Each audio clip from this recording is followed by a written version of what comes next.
রাদিয়াল্লাহু তাআলা আনহু যখন হিমস নগরীতে গেলেন, কিছুদিন যাওয়ার পর এই হিমস নগরীর কিছু লোক খলিফাতুল মুসলিমিন হযরত ওমর রাদিয়াল্লাহু তাআলা আনহুর কাছে আসলেন। আয়েশা ওমর রাদিয়াল্লাহু তাআলা আনহুর সাথে সাক্ষাৎ করলেন। ওমর রাদিয়াল্লাহু তাআলা আনহু বলতেছেন, হে হিমসবাসী, তোমাদের নগরীর অবস্থাটা কি আমার কাছে বলো। হিমস নগরীর প্রতিনিধিরা বলতেছে, আমরা বড় অবস্থায় দুর্বল অবস্থার মধ্যে আছি।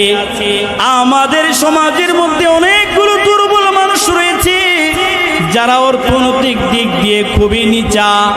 ওমর রাদিয়াল্লাহু তাআলা আনহু বললেন, সবাইকে সাহায্য করা যাবে না, 100 জনের নাম একটা লিস্টি কইরা আমার কাছে দাও।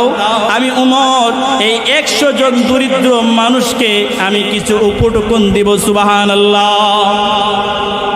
হিমস নগরবাসী 100 জন নাম দরিদ্র লোকের লিস্টি কইরা হযরত খলিফাতুল মুসলিমিন ওমর রাদিয়াল্লাহু তাআলা আনহুর কাছে দিলেন। ওমর রাদিয়াল্লাহু তাআলা আনহু লিস্টি বুলাইতে গিয়া দেখেন একটা নাম দেখা যায়, নামটি হলো হযরত সাঈদ ইবনে আমির আল জুমাহি। ওমর রাদিয়াল্লাহু তাআলা আনহু বলেন, এই হিমসবাসীরা, তোমাদের কাছে আমি যে শাসক, যেই গভর্নরকে পাঠিয়েছিলাম তিনি কি সেই নাকি? বলে হ্যাঁ। কেন? সে তো গভর্নর, সে তোমাদের মধ্যে কেন দুর্বল হবে, অর্থনৈতিক দিক দিয়ে কেন গরিব হবে? লোকেরা বলতেছে, হে খলিফাতুল মুসলিমিন ওমর, আল্লাহর কসম করে বলি, হিমস নগরীতে যাদের ঘরে লম্বা সময়, যাদের ঘরের রান্না ঘরে চুলার মধ্যে আগুন জ্বলে না, তোর মধ্যে সবচেয়ে বেশি হলেন হযরত সাঈদ ইবনে আমির। সুবহানাল্লাহ। লা ইলাহা ইল্লাল্লাহ, লা ইলাহা ইল্লাল্লাহ, লা ইলাহা লা ইলাহা ইল্লাল্লাহ, লা ইলাহা। ये दौर अपनी बड़ाई में की तलाश में है, सनम कदा है जहाँ ला इलाहा इल्लल्लाह, ला इलाहा इल्लल्लाह, ला इलाहा। জোরে জোরে লা ইলাহা। যেখানে তাওহীদের স্লোগান হবে সেখানে শয়তান থাকতে পারে। সকলে জোরে লা ইলাহা ইল্লাল্লাহ, লা ইলাহা। ये माल दौलत दुनिया, ये रिश्तों पे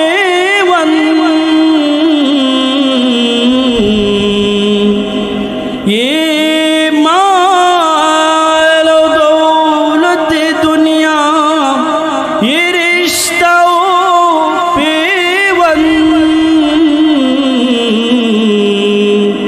बुताने वही में गुमा, ला इलाहा इल्लल्लाह, ला इलाहा इल्लल्लाह, ला इलाहा इल्लल्लाह, ला इलाहा।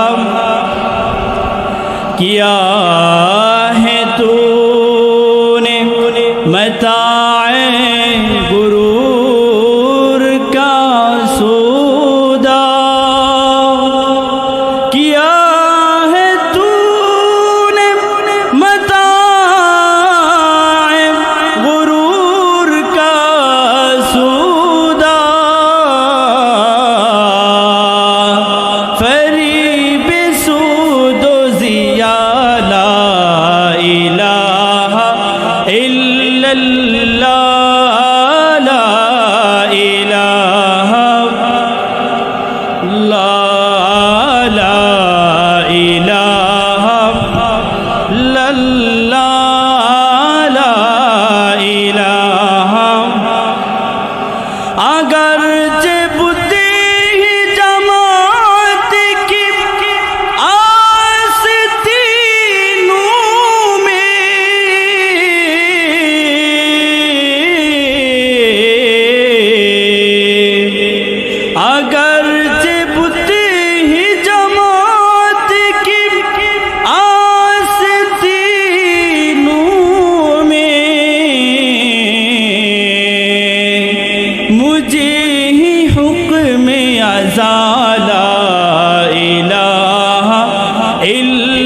ইল্লাল্লাহ লা ইলাহা ইল্লাল্লাহ লা ইলাহা ইল্লাল্লাহ লা ইলাহা লা ইলাহা ইল্লাল্লাহ মুহাম্মাদুর রাসূলুল্লাহ সাল্লাল্লাহু আলাইহি ওয়াসাল্লাম। আলহামদুলিল্লাহ, মহান আল্লাহ তাআলার দরবারে লাখ কোটি শুকর যে রব্বুল আলামিন আমাদেরকে মুফতি আল আমিন কাসিমি সাহেবের পরিচালিত মারকাজুল হিকমা আল ইসলামিয়া বালিকা মাদ্রাসার উদ্যোগে আয়োজিত জলসার সম্মানিত সভাপতি সাহেব, দিগার উলামায়ে কেরাম, উপস্থিত আমার বাবার বয়সী বৃদ্ধ বাবারা, সমবয়সী যুবক বন্ধুরা, কলিজার টুকরো আমার স্নেহের অনুজরা, পর্দার আড়ালের মা ও বোনেরা, আসুন আমরা মাহফিলের এই অধিবেশনের শুরু লগ্নে মহান প্রভুর শুকর আদায় করি। উচ্চ কণ্ঠে একবার বলি আলহামদুলিল্লাহ, আরো জোরে বলি আলহামদুলিল্লাহ। জি জি, হুজুরকে নিয়ে আসেন, 5 মিনিটের ভিতরে হুজুরে চলে আসবে ইনশাআল্লাহ। আমি আপনাদের সামনে ছোট্ট একটা হাদিস পাঠ করেছি খুতবায়। এই হাদিসের মধ্যে প্যারা নবী সাল্লাল্লাহু আলাইহি সাল্লাম বলেন, বুখারী শরীফের 660 নম্বর হাদিস, হাদিসের বর্ণনাকারী হযরত আবু হুরায়রা রাদিয়াল্লাহু তাআলা তিনি বলেন যে আল্লাহ তাআলা 7 শ্রেণীর বান্দাদেরকে আরশের মাঠে আল্লাহ তাআলা কিয়ামতের মাঠে আরশের ছায়ার নিচে স্থান দিবে। সুবহানাল্লাহ। কিয়ামতের মাঠ বড় বিভীষিকাপূর্ণ হবে। প্যারা নবী এক হাদিসে বলেন, ইযা কানা ইয়াউমুল কিয়ামাতি উদনিয়াতিশ শামস, যখনই কিয়ামতের মাঠ কায়েম হবে তখনই সূর্যকে মাথার কাছে নিয়ে আসা হবে। বড় উত্তপ্ত থাকবে, প্রত্যেকটা মানুষ সূর্যের নিচে থাকবে। মানুষগুলো এই সূর্যের তাপ সহ্য করার মতো না, কিন্তু আল্লাহ তাআলা কিয়ামতের মাঠে বিচারের জন্য বসবেন একটা সিংহাসন নিয়ে। সেই সিংহাসনের নাম হলো আরশ। এই আরশের একটা ছায়া পড়বে।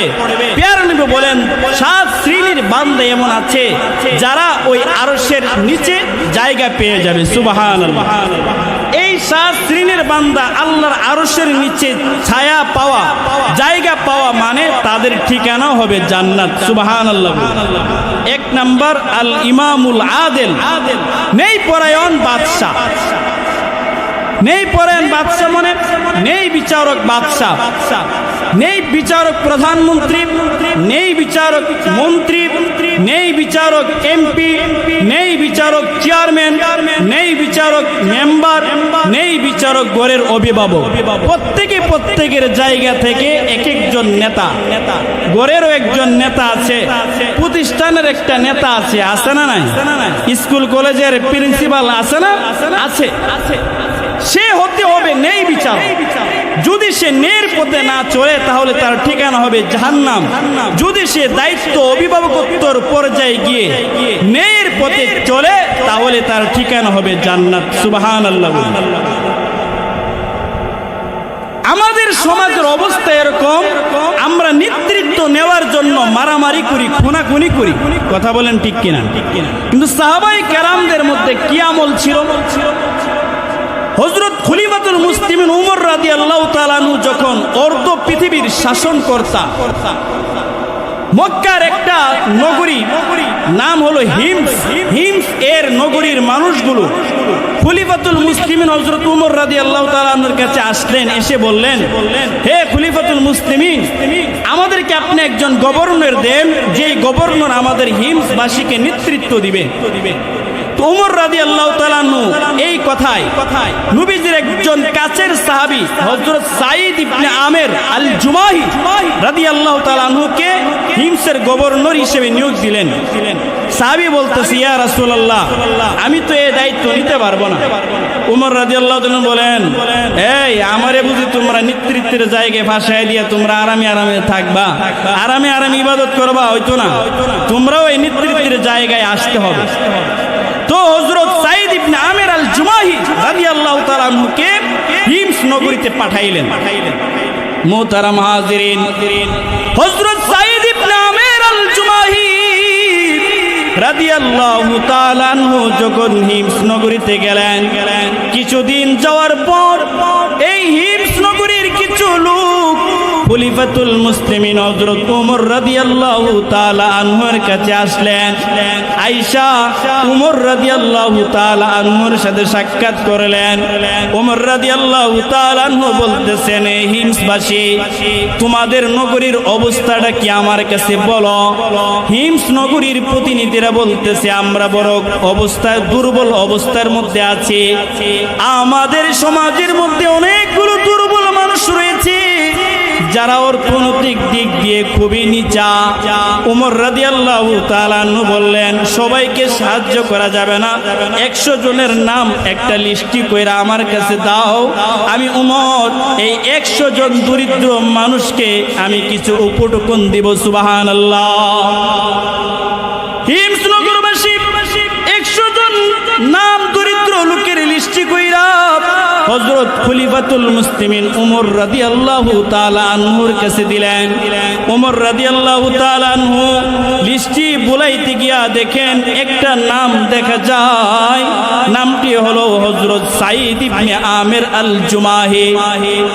ওমর রাদিয়াল্লাহু তাআলা আনহু বলেন, এই হিমসের বাসীরা, তোমাদের কাছে আমি যে শাসক, যেই গভর্নরকে পাঠিয়েছিলাম তিনি কি সেই নাকি?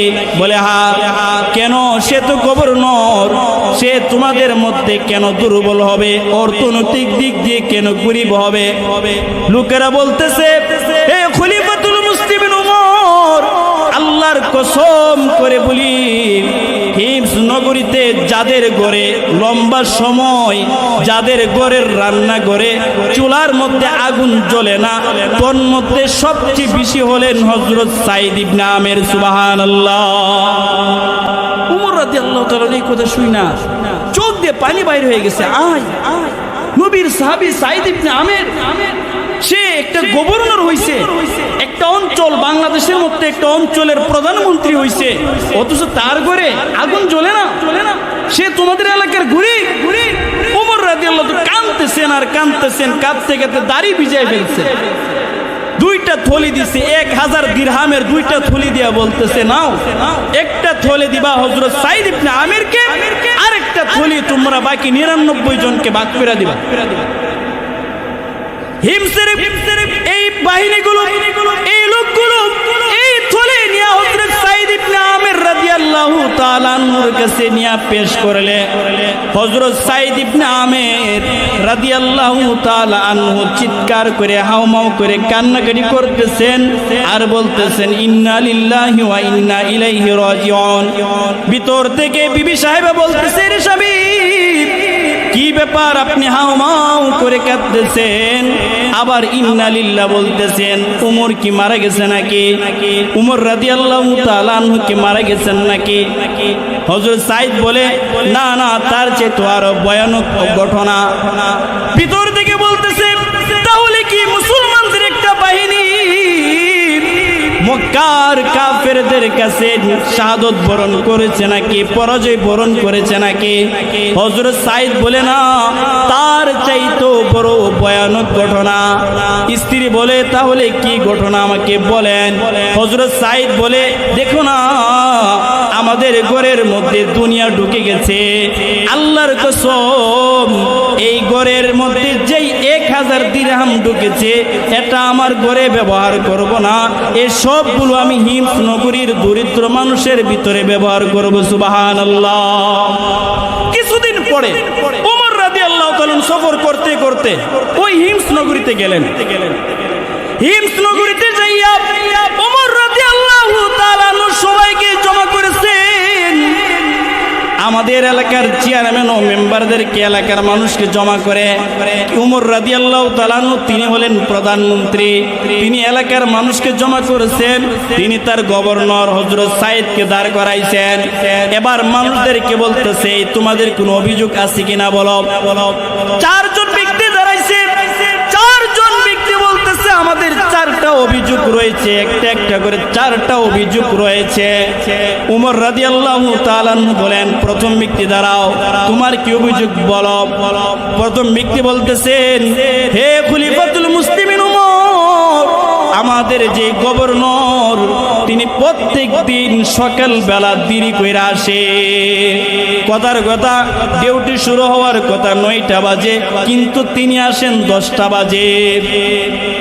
এই 2 নম্বর ব্যক্তি, তুমি যে দাঁড়াইলা, বলো তোমার কি অভিযোগ।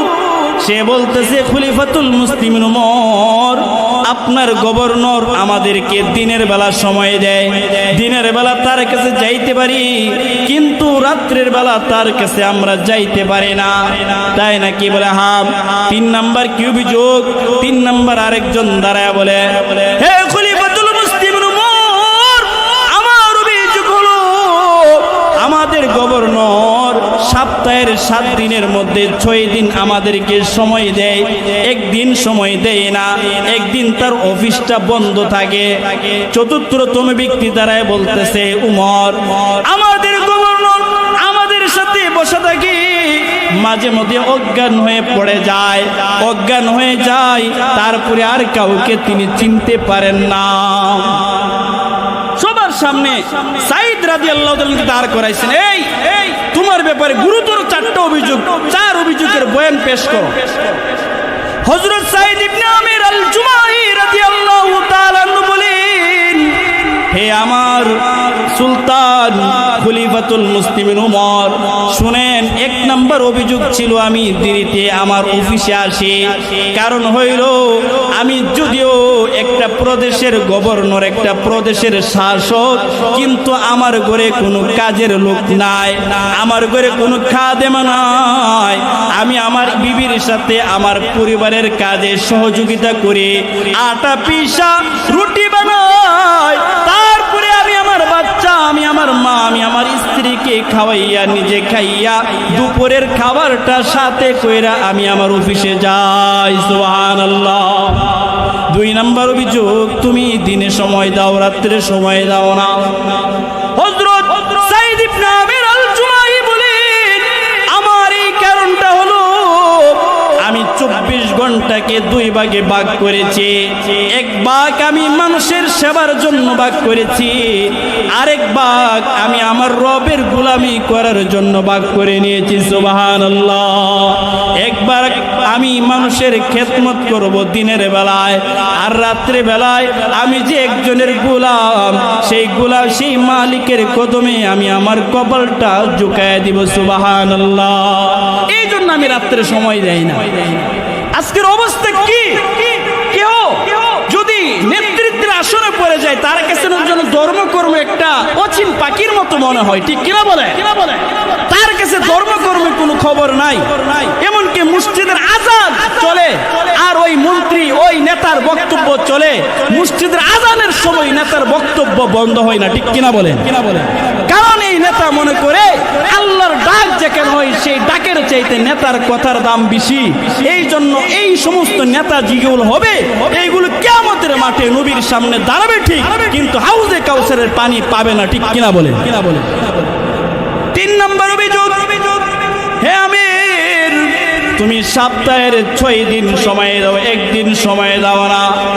আমির রাদিয়াল্লাহু তাআলা আনহু বলেন, হে খলিফাতুল মুসলিমিন উমর, এই যে দেখেন আমার পরনের জামা, এই জামাটা আমার একটাই জামা, আমি সপ্তাহের 6 দিন এই জামাটা পরিধান করি। একদিন আমি এই জামাটা নিজ হাতে ধৌত করি, তারপরে আমি নিজ হাতে এটাকে নাড়ি।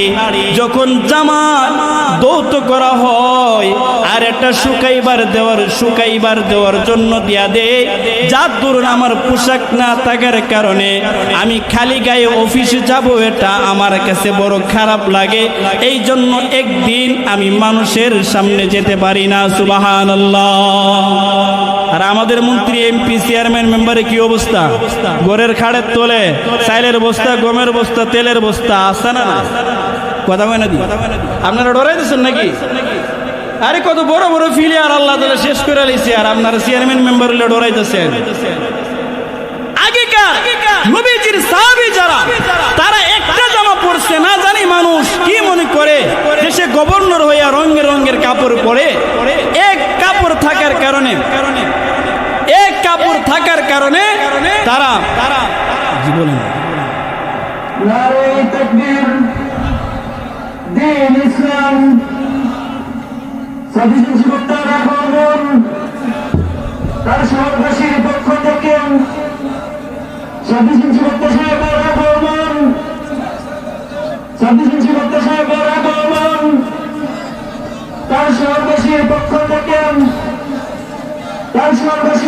থেকে হযরত মাওলানা মাহবুবুর রহমান সিরাজি সাহেবের আগমন তার সহবাসীর পক্ষ থেকে